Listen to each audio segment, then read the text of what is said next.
চাচা পুরানো লোক চাচা 200-300 টাকা বেচছেন। তো আমার ছোট ভাই বেচছে 100-150 টাকা, আর আমার এই ছোট ভাই বেচছে না। ছোট ভাই তোমরা সবাই আমরা বেচো কত ভাই এগুলা? 10 টাকা 10 টাকা। 10 টাকা করে ডেইলি কটা বেচতারো? ডেইলি বেচতারি 50 টাকা। আজকে কত বেচা কিনে করছো? আজকে বেচছি 150 টাকা। তুমি আমি তুমি বেচছো না, নতুন আইছো আজকে নতুন। আমার এই ছোট ভাইটা আজকে শুধু নতুন আসছে। নতুন আসার কারণ চাষা কত বেচছেন আজকে? চাষা পুরানো লোক চাষা 200-300 টাকা বেচছেন। তো আমার ছোট ভাই বেচছে 150 টাকা, আর আমার এই ছোট ভাই বেচছে না।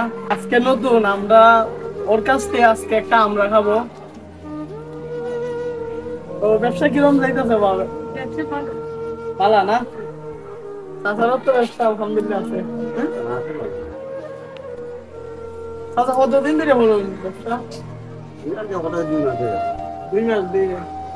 ছোট ভাই কতদিন ধরে? 1 মাস। আলহামদুলিল্লাহ আলহামদুলিল্লাহ, একটা করে খাওয়ান তো বুঝছো না? চিন্তা করো না, আল্লাহ দিব না বুঝছো নি? ওই দেখো ছোট ভাই আছে, তুমিও চিন্তা করো না, ব্যবসা হইব। তুই তো সৎ ব্যবসা, ঠিক আছে নাকি? মানুষের সাথে আজ এরা ঘুরাই উড়াইয়া আর লেখাপড়া না করলে আমলাইকে দেবো না, ঠিক আছে? তো দেখেন ছোট ছোট বাইরে এখানে আমরা ব্যবসা করতেছে, ওরা কিন্তু চাইলে ঘুরতেও পারে, কিন্তু এটা না কইরা ওনারা একটা ব্যবসা করে খাইতেছে। ওরা চাইলে এই বয়সে খেলাধুলা করতে পারে, কিন্তু না, ফ্যামিলির দায়িত্ব চলে আসলো। তো আমাদের ছোট ভাইদের জন্য দোয়া করবেন, আর আমরাও দোয়া করি আল্লাহ তাআলা যেন ওনাদের ব্যবসা আরো ভালো হয়।